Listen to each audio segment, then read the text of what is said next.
तुझ्या छाताडावर लात मारून तुला जागो करण्याचं पूर्ण करा, नाहीतर खुर्च्या खाली करा।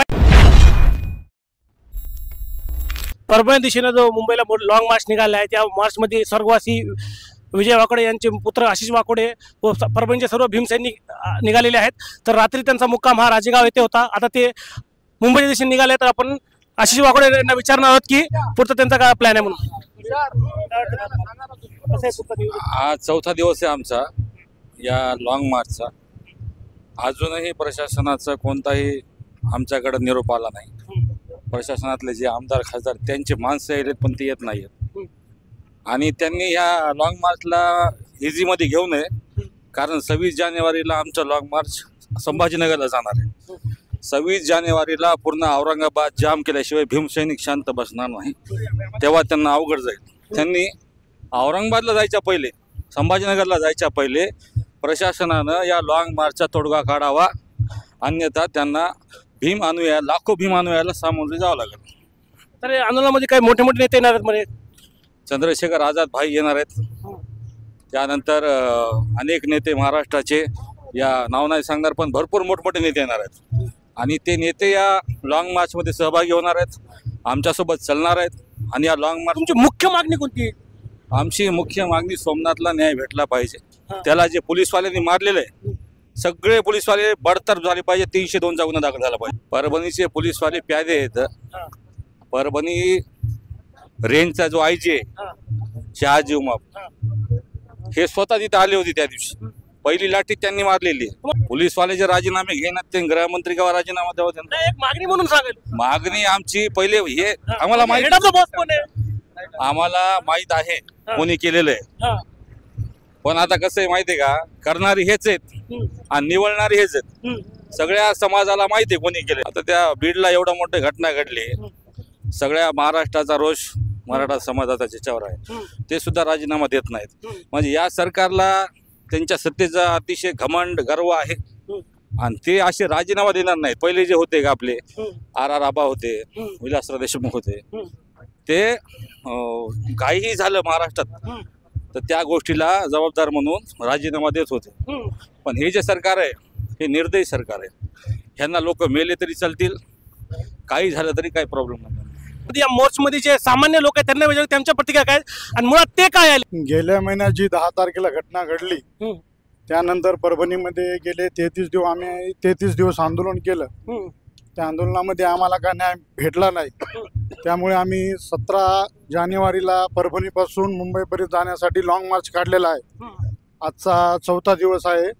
आम्ही आज रांजेगाव ते देगाव फाट्यापर्यंत पायी चालत जाणार आहोत, तिथून तसंच पुढं मुंबईला निघणार आहोत। आणि तुमच्या मागण्या मान्य नाही झाल्यावर आम्हाला जर आमच्या मागण्या मान्य नाही झाल्या तर आम्ही मुंबई मंत्रालयापुढे आमचे निदर्शन आणि आंदोलन करणार आहे। तोपर्यंत पदयात्रेमध्ये जनसामान्य लोक जुळत नाही, तोपर्यंत पदयात्रा सक्सेस होत नाही। ह्या लॉंग मार्च मध्ये सर्वसामान्य होतकरू, रोज कामगार करणारे प्रत्येक पुरुष, महिला, लहान बालक यांचा सुद्धा या लॉंग मार्च मध्ये भरपूर प्रमाणात समावेश आहे। सर्वांना माझं एक विनंती आहे की या लॉंग मार्च मध्ये सर्वात जास्त प्रमाणात महिलाचा आणि पुरुषाचा व बालकाचा समावेश व्हावा।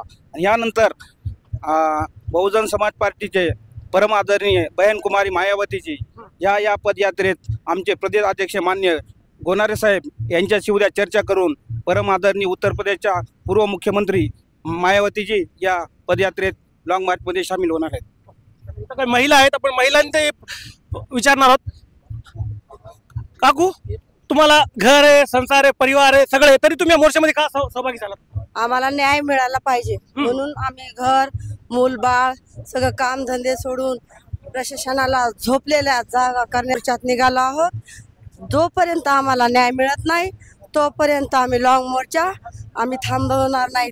प्रत्येक गावागावातून, खेड्यापाड्यातून जे आमचे भीमसैनिक निघतायत, माता भगिनी निघतायत, वयाच्या 105 वर्षाच्या महिला जर आमच्या अशा रस्त्याने निघत असेल तर त्या शासनाला आमचं एकच आव्हान आहे, जर न्याय देता येत नसेल तर खुर्ची सोड, आणि जर तुला भीमसैनिकांना न्याय देता येत नसेल तर तुला कुठलाच अधिकार नाही की त्या खुर्चीवर बसायचा।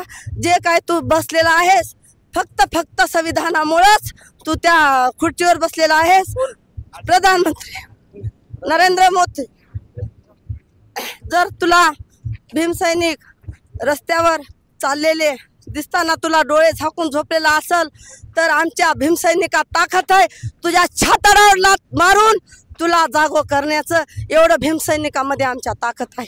आमच्या मागण्या पूर्ण करा, नाहीतर खुर्च्या खाली करा. महिलांना काय आव्हान करणार? महिलांना एकच आवाहन करणार आहोत आम्ही की जर आपल्याला नाही मिळाला नाही तर मुंबई पर्यंत जाऊन आपण त्याच्या बोकांडीवर बसून न्याय घेण्याचा हक्क हा मिळून वापस यायचंच नाही हे ठामपणे सांगू शकतो. चालेल. अजून इकडे भीम आर्मीचे राज्य सचिव आहेत, त्यांना विचारणार. सर, तुम्ही कुठून आलात प्रॉपर? तुम्ही कुठून आलात मोर्चामध्ये? मी मुंबईला राहिला आहे, पण हा समाज पूर्ण आपला आहे.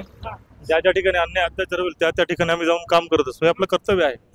परंतु ही जी घटना आहे ही निंदनीय आहे आणि या घटनेचा आम्ही निषेध करतो. त्याच्यामुळे एक समाज बांधव म्हणून या लॉंग मार्चमध्ये पहिल्यापासून सुरुवातीपासून आहे आणि चंद्रशेखर आझाद हे 2 तारखेला आले होते आणि या लॉंग मार्चची घोषणा केली होती की 15 तारखेपर्यंत अगर मागण्या मान्य नाही केल्या, बघा त्यांना ईव्हीएमचा जो मुद्दा आहे हा लपवायचा आहे, त्याला थांबवायचा आहे. कारण ईव्हीएम हा मुद्दा देशभर वातावरण पसरलं होतं, मोठं आंदोलन होणार होतं.